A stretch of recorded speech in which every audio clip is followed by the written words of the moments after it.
Salam sejahtera, Anwar akhirnya ikrar akan bertahan penjawat awam, tidak terikut-ikut tekanan penyakau. Perdana Menteri Datuk Seri Anwar Ibrahim memberi jaminan akan mempertahankan penjawat awam yang menjalankan tugas dengan baik dan tidak akan terikut-ikut dengan tekanan daripada puak penyakau. Berucap pada Majlis Perhimpunan Warga Kementerian Kewangan di Putrajaya hari ini, Anwar berkata beliau telah memaklumkan kepada Ketua Setiausaha Negara Tan Sri Muhammad Zuki Ali untuk mempertahankan penjawat awam yang menjalankan tugas dengan bertanggungjawab. Saya akan pertahankan setiap penjawat awam selagi mereka jalankan tugas dengan baik, kata Anwar. Saya tidak akan terikut-ikut dengan tekanan puak-puak penyakau. Jadi saya harap saudara faham itu, kata beliau. Anwar yang juga Menteri Kewangan berkata hal ini kerana terdapat banyak kes dilaporkan mengenai ada tindakan diambil terhadap penjawat awam biarpun menjalankan tugas dengan baik susulan tekanan daripada pegawai peringkat tertinggi.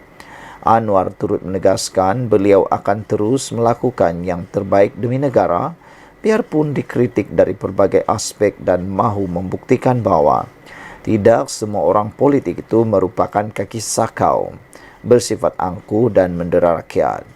Macam orang kata penyasaran subsidi diesel, saya banyak dikritik, begitu juga soal skim gaji penjawat awam. Jadi saya tidak kisah kalau dia orang nak maki saya berbakul-bakul. Saya ada mandat, saya akan lakukan. Apabila tiba masanya saya pergi, saya akan pergi, kata Anwar. Tetapi sementara saya di sini, saya akan kekal dan berjuang apa yang betul untuk memastikan Malaysia muncul sebagai negara hebat di Asia, kata beliau. Dalam perkembangan lain, Anwar menjelaskan kedudukan sebagai negara yang mempunyai kadar inflasi rendah di Asia. Ia tidak menjamin tiada kenaikan harga barangan akan berlaku, meskipun beliau tidak inginkan perkara itu berlaku. Inflasi yang terendah di Asia maknanya kenaikan kecil masih berlaku.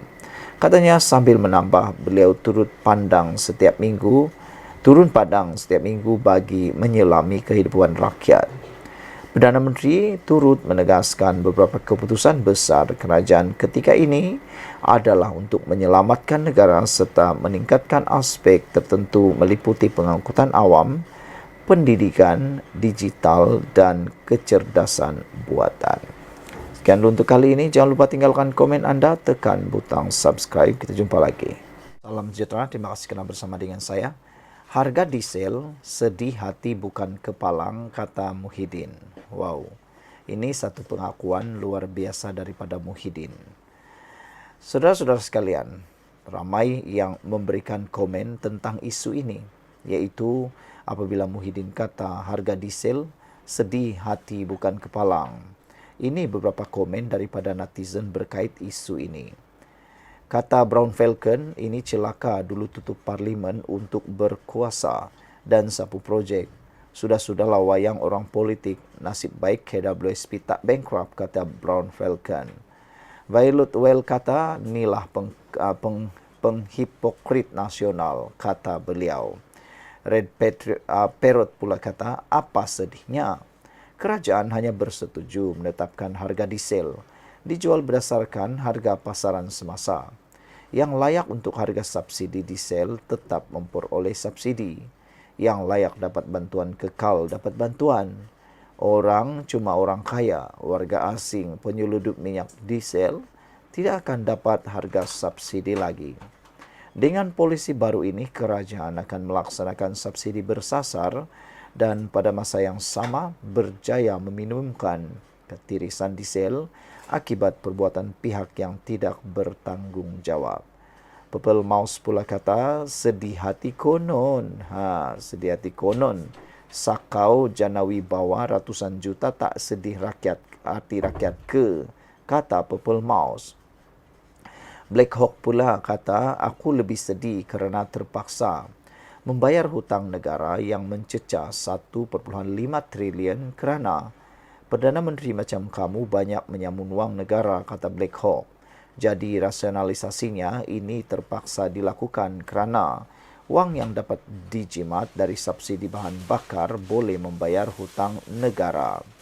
Wan Khalid kata, rakyat biasa mana ada guna diesel lagi. Lagipun kerajaan ada bagi subsidi. Tapi yang seludup dan lari keluar negara macam anak mertua Tan Sri Muhyiddin Yassin lah yang patut risau, kata beliau. Oasis PJ kata, majoriti yang komen di sini adalah manusia lidah bercabang. Masa Najib perintah dulu naik minyak 10 sen dah melenting sana sini. Sekarang diesel naik RM1.20, boleh pula kata keputusan yang tepat. Otak kalau dah pikir nak menjahanamkan ekonomi dan pemerintahan Melayu, sanggup sokong biar rosak negara agar masa depan ada alasan tak mau ambil pemimpin Melayu lagi jadi pemimpin. AKJ kata, kita tengok dalam beberapa bulan mendatang, jangan tembak rambang. Tahulah kamu tu sama level cerdiknya dengan Muhyiddin.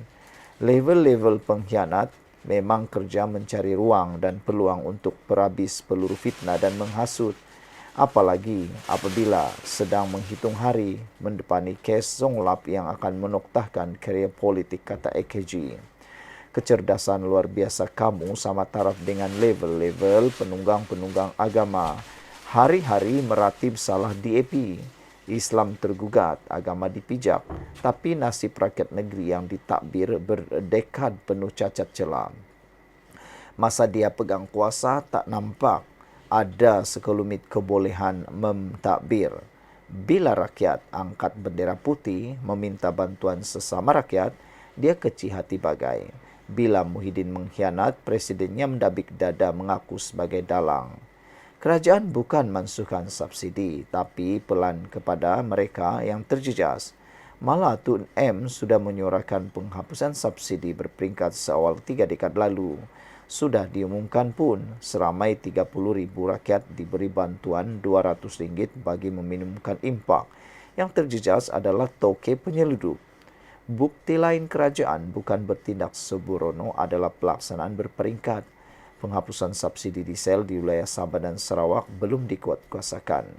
Kalau kerajaan bertindak sembrono, sudah tentu pelaksanaannya tak mengambil kira kesan dan tiada mekanisme meminimumkan impak. Jadi, kita tunggu dalam masa terdekat kesan yang kamu dan Muhyiddin sedih sangat tu. Kot-kot berlaku tanda-tanda negara bankrupt hasil tindakan kerajaan melaksanakan subsidi bersasar. Kita tunggu dan lihat, kata beliau. Black Hawk pula kata rasionalisasi yang dibuat oleh kerajaan Madani ini jelas matlamatnya mengurang petirisan penyeludupan, orang yang super kaya dan orang asing yang tak sepatut menikmati subsidi. Selain itu, rasionalisasi subsidi ini disertai dengan pemberian bantuan subsidi RM200 kepada warga negara yang layak. Jadi, kalau komen jangan tak guna otak. Jelas kerajaan tak tarik subsidi kepada rakyat biasa, cuma pemberian subsidi lebih tepat kepada hanya yang benar-benar berhak. Ping Merlin kata, macam ini ke PN nak perintah negara, tak fikir pasal masa depan negara dan hutang piutang. PN hanya tahu korek duit rakyat dan negara. Muhyiddin tak faham konsep macam mana boleh berangan nak jadi Perdana Menteri lagi. Tak ada idea baru pun dari PN macam mana nak bayar hutang lapuk puak dia dulu.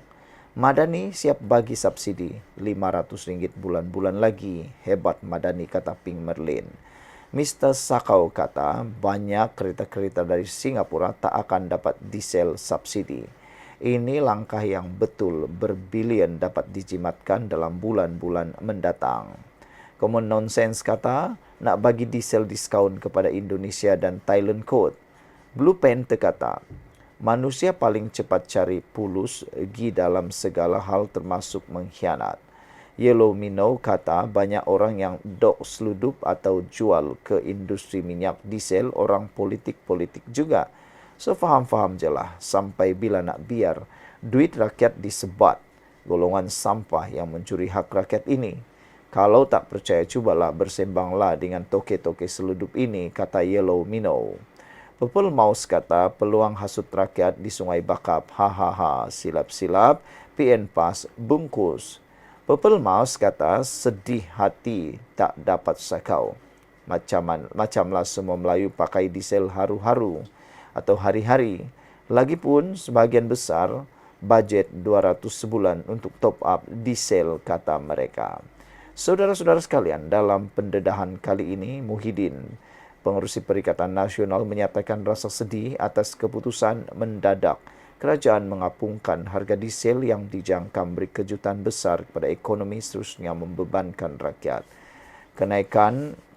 Katanya kenaikan harga diesel RM1.20 atau 56% berbanding sebelum ini adalah amat tinggi dan tidak mengindahkan nasib rakyat yang cukup terbeban dengan inflasi dan kos sara hidup yang sudah tinggi.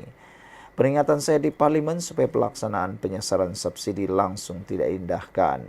Sedih di hati bukan kepalang apabila memikirkan kesan kepada rakyat, kata Muhyiddin. Kenaikan harga diesel secara mendadak ini akan mengakibatkan kejatuhan ekonomi yang akan merebak ke seluruh pelosok negara dan menyebabkan kesan gandaan, katanya lagi. Sekian dulu untuk kali ini. Jangan lupa tinggalkan komen Anda, tekan butang subscribe. Bye-bye.